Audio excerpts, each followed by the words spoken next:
Assalamualaikum warahmatullahi wabarakatuh. Alhamdulillah wa syukrulillah wassalatu wassalamu ala rasulillah Muhammad ibn Abdullah wa ala alihi wa sahbihi wa mawalah amma ba'd. Para pemirsa yang berbahagia, mari kita teruskan kajian kitab Anwarul Basair ala Ta'liqatil Ashbah wan Nadhair karya Asy-Syaikh Al-Alim Al-Allamah Al-Faqih Al-Usuli Kiai Haji Muhammad Ahmad Salim Mahfud. Semoga Allah Subhanahu wa taala memberikan tambahan-tambahan ilmu, keberkahan kepada kita semua minad dunya ilal akhirah. Amin Allahumma amin. Ala hadhihi niyya al-Fatihah. Bismillahirrahmanirrahim. Rabbil alamin. Iyyaka na'budu wa iyyaka nasta'in. Ihdinas siratal mustaqim. Shiratal ladzina an'amta 'alaihim ghairil maghdubi 'alaihim waladdallin. Amin. Para pemirsa yang berbahagia, pada hari ini kita sampai kepada kaidah yang keenam, halaman 116. Bismillahirrahmanirrahim. Al-qa'idatus sadisatu al-'adatu muhakkamatun. Kaidah yang keenam ini menjadi kaidah pungkasan dari Al-Qawaidul Kubra, kaidah-kaidah besar yang menjadi muaranya al-juz'iyat al-mutanawwi'at, bagian-bagian hukum yang bermacam-macam. Apa kaidah yang keenam ini? Al-'adatu muhakkamatun. Kebiasaan adalah sesuatu yang terus terjadi secara berulang-ulang, sesuatu yang kemudian terjadi secara refleks, karena mayatakarraru miraros sinin mirarul ayyam, sesuatu yang terus terulang-ulang setiap harinya, terus satu hari, satu minggu, satu bulan, satu tahun, dan begitu seterusnya. Muhakkamatun itu menjadi salah satu dasar penetapan hukum.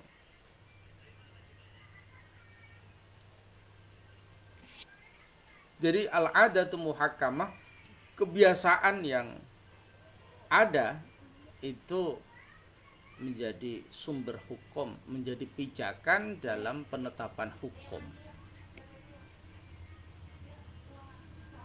Ini sebuah kaidah yang luar biasa, yang dieksplorasi, dijelaskan oleh para ulama-ulama kita. Saya masih ingat ketika sedang studi S2 di Institut Ilmu Al-Quran di Ciputat, ada pelajaran hadis yang diasuh oleh guru kita Al-Maghfurlah, Profesor Dr. Ki Haji Ali Mustafa Yaakob, seorang pakar hadis dari Pondok Pesantren Tebu Ireng. Beliau kemudian di Ciputat mendirikan pesantren Darus Sunnah. Ada dalam sesi perkuliahan, ada yang bertanya kepada beliau, bagaimana orang-orang Mekah itu memakai jubah, sementara orang-orang Indonesia memakai pakaian khas Indonesia, misalnya sarung, kemudian kemeja, songkok nasional, dan lain-lain. Beliau cerita ketika diundang di salah satu acara di Aceh ketika itu, kemudian ada yang bertanya beliau, maka dengan tegas beliau menggunakan kaidah ini untuk menjawab. Al-'adatu muhakkamah, kebiasaan sebuah di suatu masyarakat, di sebuah bangsa, itu menjadi salah satu landasan untuk membuat sebuah hukum untuk menjalani hukum-hukum Allah Subhanahu wa ta'ala. Kenapa Nabi Muhammad memakai jubah? Karena itu adalah adatul Arab, kebiasaan orang Arab. Mengapa ulama-ulama kita termasuk Kiai Haji Ali Mustafa Yaakob memakai sarung, memakai kemeja, memakai songkok nasional? Karena itu adatu Indonesia, menjadi kebiasaan orang Indonesia. Perintah di dalam Al-Quran adalah menutup aurat. Dengan apa menutup aurat itu? Maka harus melihat kebiasaan masyarakatnya. Kalau di Arab memakai jubah, kalau di Indonesia kita memakai songkok nasional, kemudian memakai sarung, memakai baju kemeja misalnya, dan lain-lain. Ajaran Islam yang utama adalah satrul aurah, menutupi aurat. Tapi bagaimana cara menutupi aurat?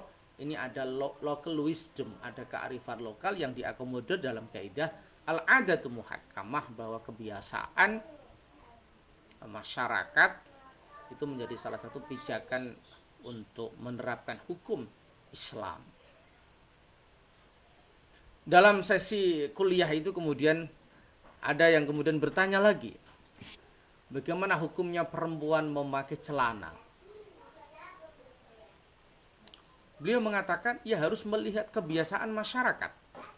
Inti dari ajaran Islam adalah satrul aurah, menutupi aurat. Tetapi pantas tidak perempuan memakai celana misalnya?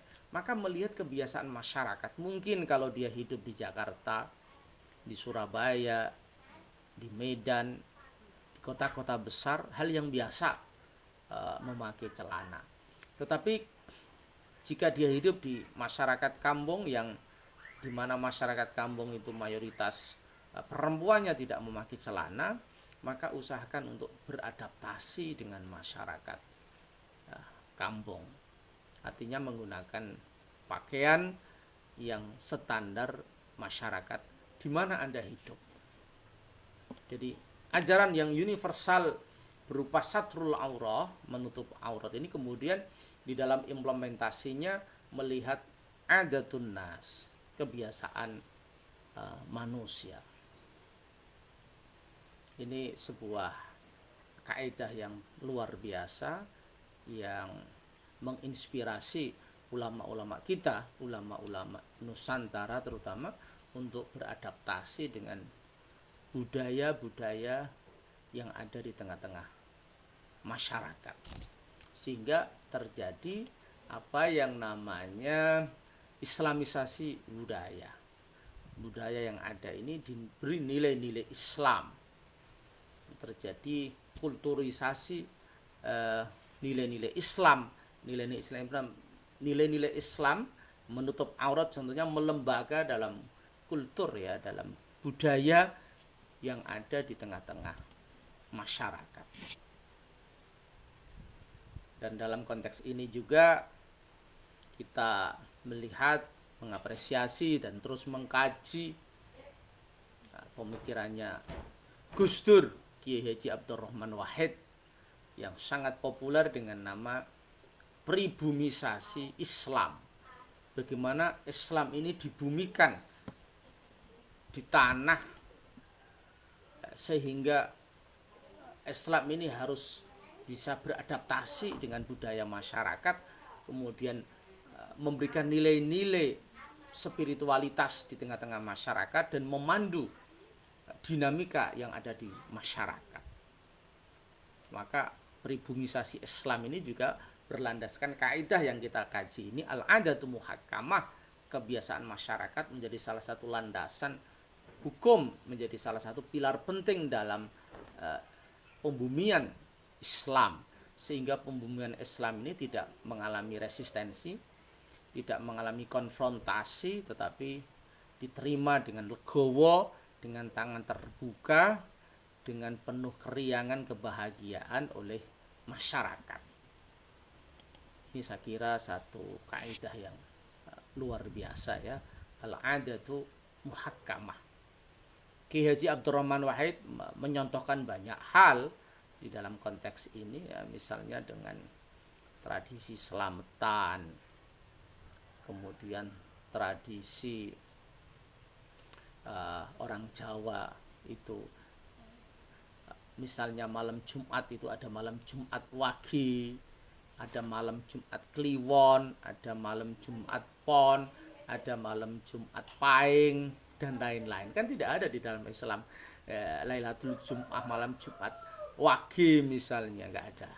Tetapi ulama-ulama kita arif melihat kekayaan khazanah Indonesia, adat kebiasaan masyarakat Indonesia, ideologi-ideologi yang ada kemudian disatukan supaya pembumian Islam ini diterima dengan baik, dengan legowo, dan Islam menjadi jantung atau core value, nilai utama yang kemudian mewarnai gerak kebudayaan masyarakat Indonesia. Ini adalah sesuatu yang luar biasa. Ini semua berawal dari al-adatu muhakkamatun.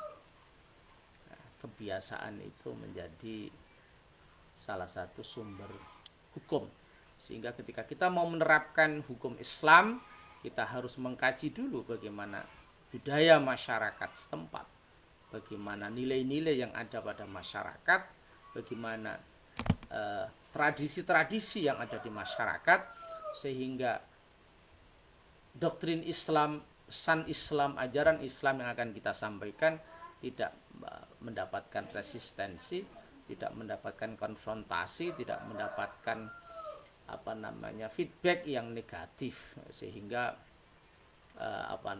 Islam diterima dengan baik dan dakwah Islam bisa terus berkembang secara optimal. Para pemirsa yang berbahagia, kita teruskan. Qala al-Qadhi, berkata al-Qadhi Husain Abdul Jabbar, kata bahasa al-qaulu qala al-Qadhi ay Husain, salah satu ulama yang luar biasa. Asluha, dasar dari kaidah al-adatu muhakkamah, qauluhu sallallahu alaihi wasallam, sabda Nabi besar Muhammad sallallahu alaihi wasallam, ma ra'ahul muslimuna hasanan fahuwa indallahi hasan. Sesuatu yang dilihat, disepakati, dipandang oleh orang-orang Islam yang banyak, dianggap baik, maka sesuatu itu baik di sisi Allah. Ini satu statement yang luar biasa ya. Ma ra'ahul muslimuna hasanan fahuwa indallahi hasanun. Sesuatu yang dianggap baik oleh al-muslimun, mayoritas orang Islam, oleh ulama-ulama, oleh jumhurul ulama, mayoritas ulama, dianggap itu baik, fahuwa indallahi hasanun, maka itu dianggap Allah baik. Artinya Allah menganggap itu baik, itu salah satu indikatornya adalah itu dikatakan baik oleh orang-orang yang punya otoritas, orang-orang yang punya kompetensi yang memadai. Kalau dalam konteks hukum Islam tentu al-fuqaha, al-mustahidun, ulama-ulama yang mendalam ilmunya, yang luhur akhlaknya dan bersih jiwanya, yang bisa menilai apakah sesuatu itu hasan atau tidak, sesuatu itu baik atau tidak. Tentu orang-orang Islam di sini melihatnya orang-orang Islam yang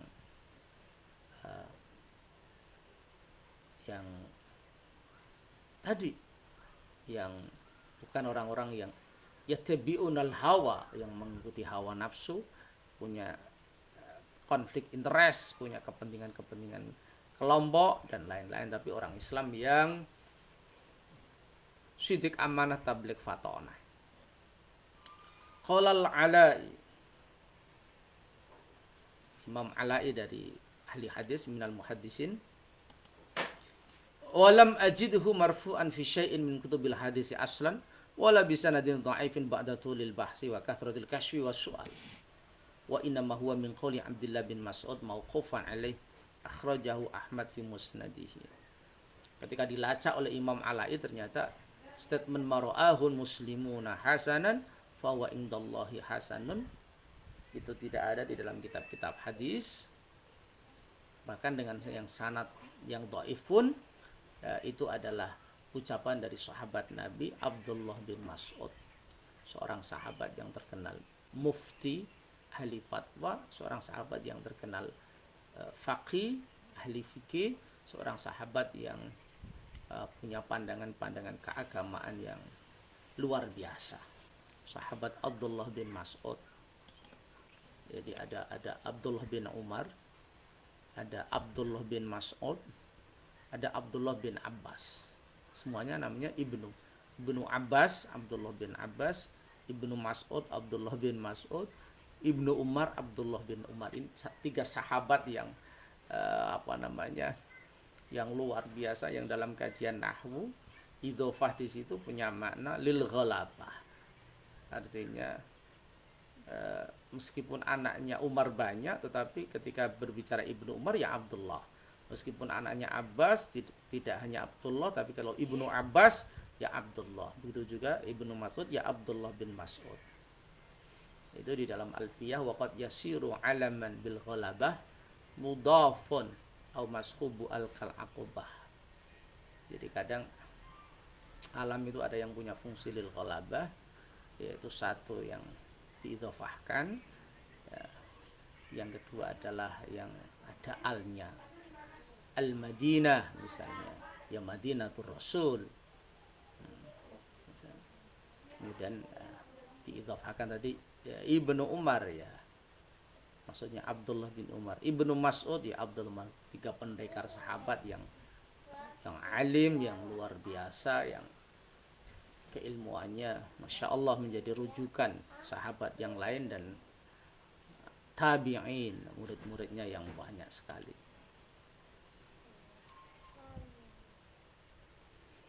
I'lam, ketahuilah, anna i'tibar al-'adati wal 'urfi raji'un ilaihi fil fiqhi,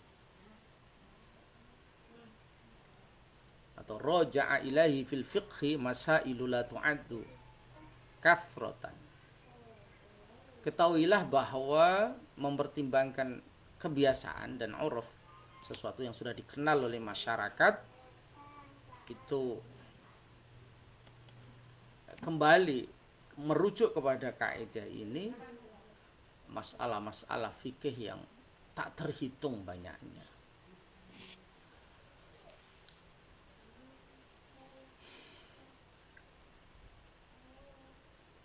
Famin dzalika sinnul haidi wal bulugh wal inzal wa aqallil haidi wan nisa wan nifas wa tuhri wa ghalibiha wa aktsariha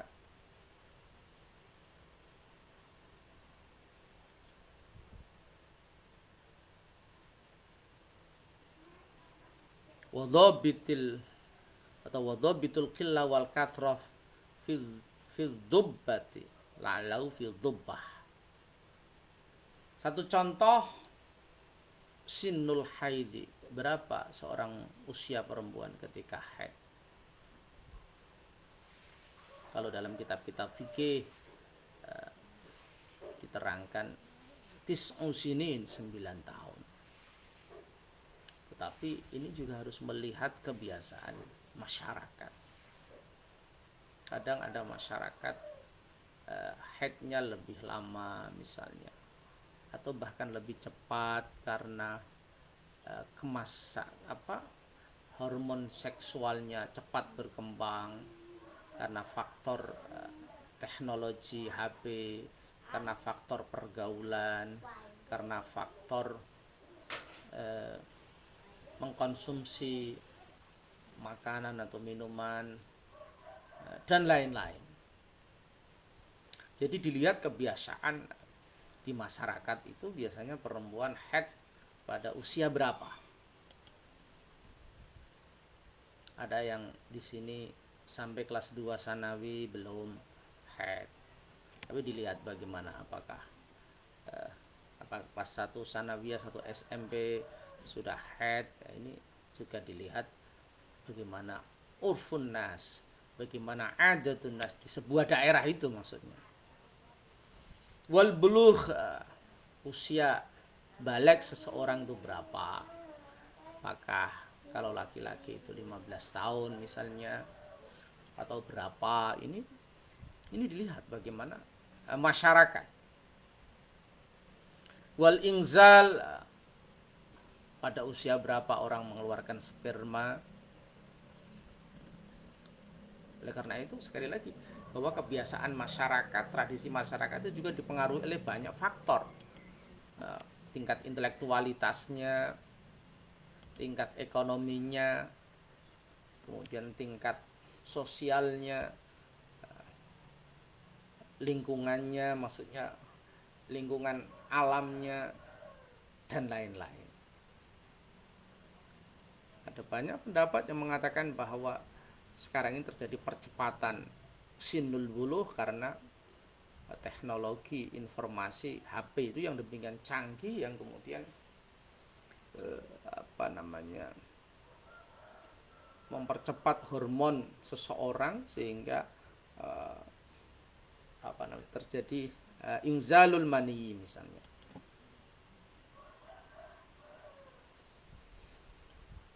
Wa aqallul haidi di sini ya, wa aqallul haidi wan nifas wa tuhri wa ghalibuha wa aktsaruha.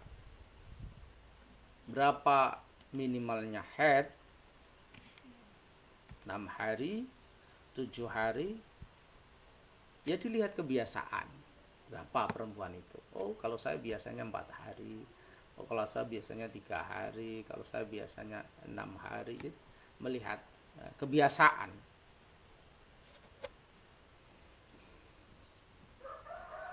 Wa ghalibuha wa aktsaruha, maksimal biasanya kalau haid berapa hari, kalau nifas berapa hari.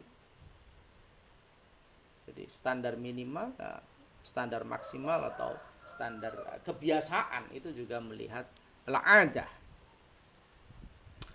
Wa dhabitul qillati wal kasrah fid dubbati. Dalam konteks fikih itu ada istilah tambalan ya.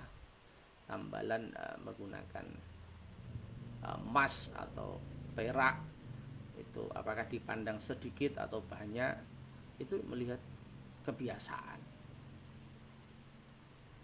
Kalau karena dubahnya itu karena hajat, kebutuhan, dan tidak dominan, itu hukumnya misalnya boleh. Tapi kalau dubahnya itu banyak, maka dihukumi tidak boleh, dan lain-lain. Itu melihat bagaimana masyarakat menilai itu sesuai dengan kultur masyarakatnya. Wal af'al al munafiyah lis shalah, tindakan-tindakan atau pekerjaan-pekerjaan yang menafikan sholat, artinya yang membatalkan sholat, itu seperti apa? Apakah cingkrang-cingkrang, ataukah jotos, memukul temannya, atau tertawa terbahak-bahak, dan lain-lain. Jadi bagaimana melihat itu? Ya juga harus mempelajari kebiasaan masyarakat. Wan najasatu al ma'fu an qaliliha, najis-najis yang dimaafkan ketika sedikit. Najis-najis yang dimaafkan, misalnya najisnya nyamuk, najisnya apa namanya, ya yang tidak, darah yang tidak mengalir itu, laler ya, najis, dan lain-lain. Wa tuluz zaman wa qasru fi muwalatil wudu di wajhin. Dikatakan dalam wudu ini ada kesunahan namanya mualat. Artinya mualat itu mengerjakan semua wudu dalam satu waktu dengan cepat. Itu apa standar panjangnya masa atau pendeknya masa dalam konteks muwalatul wudu itu juga dilihat kebiasaan. Kalau di sini misalnya dia membasuh muka di masjid pas hujan ternyata airnya habis misalnya, kemudian sampai kajen itu diteruskan membasuh kedua tangan, apakah itu kita masuk tulu zaman atau qasru zaman, itu masa yang panjang atau masa yang sedikit, itu kembali kepada al-ada atau al-urf, kebiasaan yang ada di masyarakat.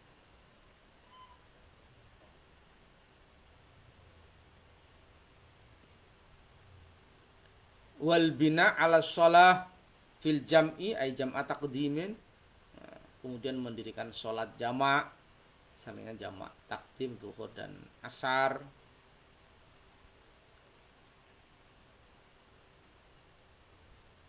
Wal khutbah, dan khutbah.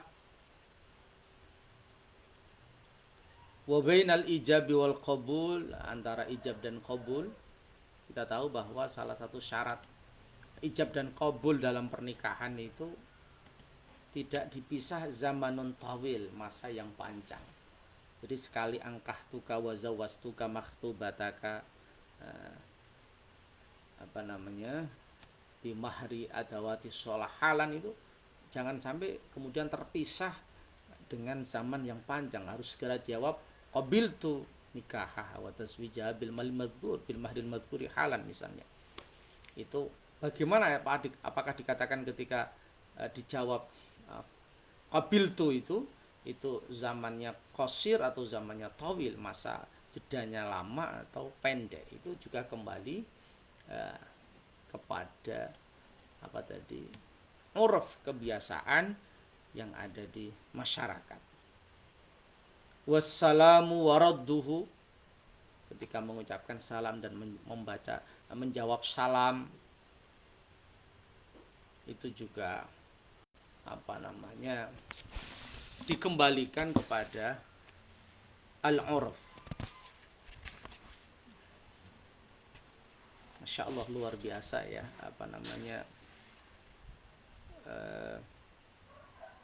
kaidah yang kelima ini, sehingga kita harus mempelajari sedikit-sedikit.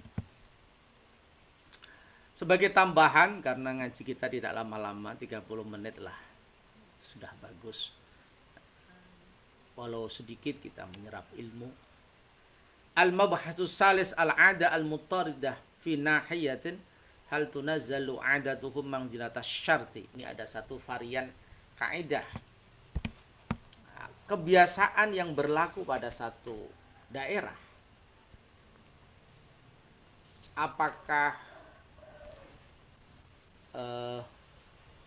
kebiasaan itu dianggap syarat, tunazzilu manzilata syarti, tunazzalu manzilata syarti.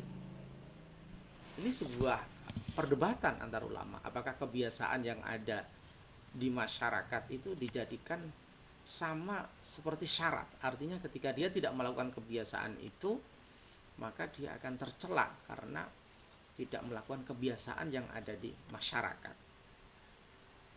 Di sini ada banyak contoh.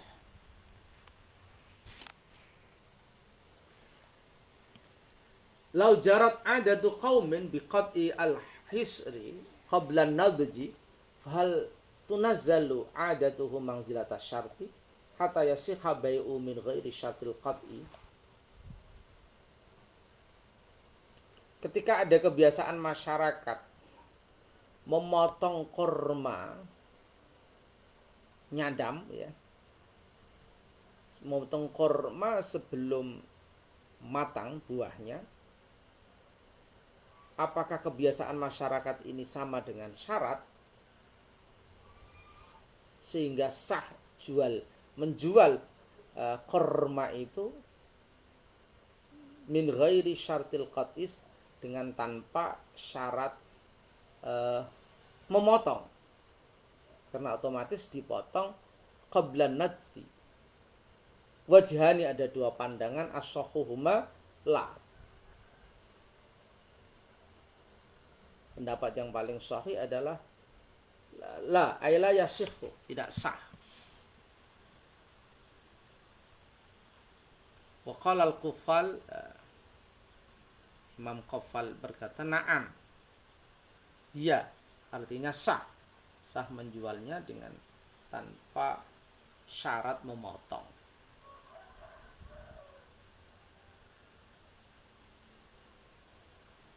Jadi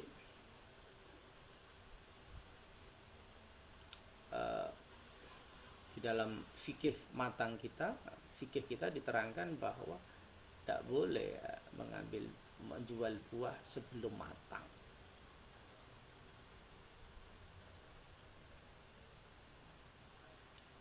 Sehingga kebiasaan yang ketika masyarakat itu terbiasa memotong sebelum matang, itu jangan sampai dijadikan sebagai syarat, karena memang yang syarat justru memberikan syarat supaya menjual sesuatu, menjual buah itu harus matang.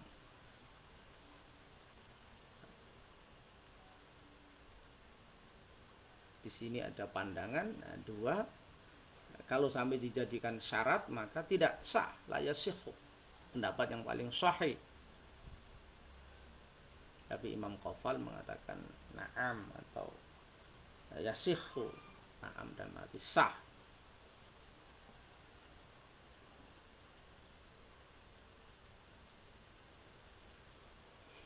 Wa minha law amma fin nas i'tiyadu ibahati manafi'ir rahni lil murtahin fal yunazzalu manzilata syarti hatta yafsudar rahnu. Qala al jumhur la, wa qala al Qafal na'am. Insyaallah Imam Qafal ini luar biasa.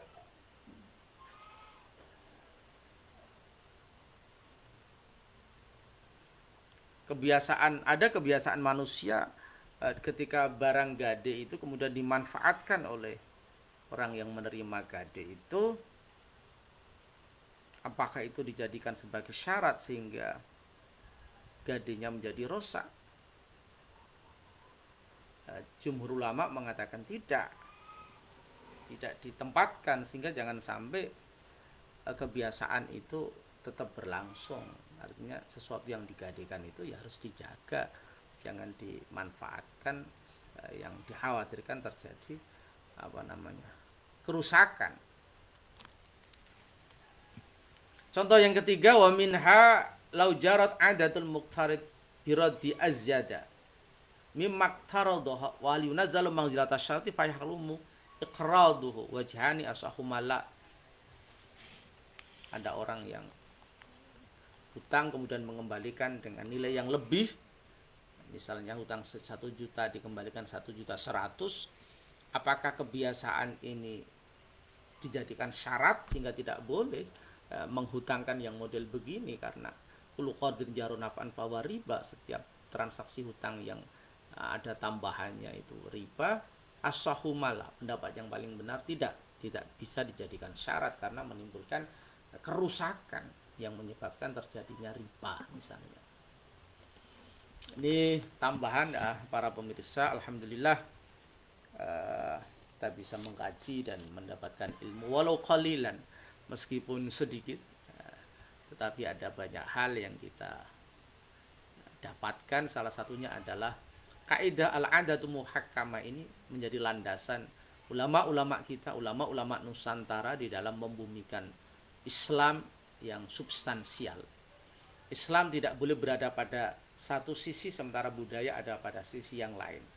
Maka dibutuhkan islamisasi kebudayaan, dibutuhkan kulturisasi Islam di tengah-tengah masyarakat, dibutuhkan pribumisasi Islam yang bersenyawa dengan kebudayaan yang menjadi denyut nadi kehidupan umat. Dari sini maka seorang faqih, ahli agama, harus belajar kebudayaan masyarakat, kemudian beradaptasi, mengadaptasikan nilai-nilai Islam yang universal di tengah-tengah masyarakat, sehingga dakwah Islam ini bisa berjalan dengan sukses dan betul-betul Islam lahir membawa ajaran yang rahmah lil alamin, membawa kedamaian, membawa kemajuan, membawa kerukunan, membawa kemaslahatan yang hakiki bagi umat manusia. Demikian kajian kita hari ini, kurang lebihnya mohon maaf. Kita akhiri dengan bacaan suratul Fatihah. Al-Fatihah.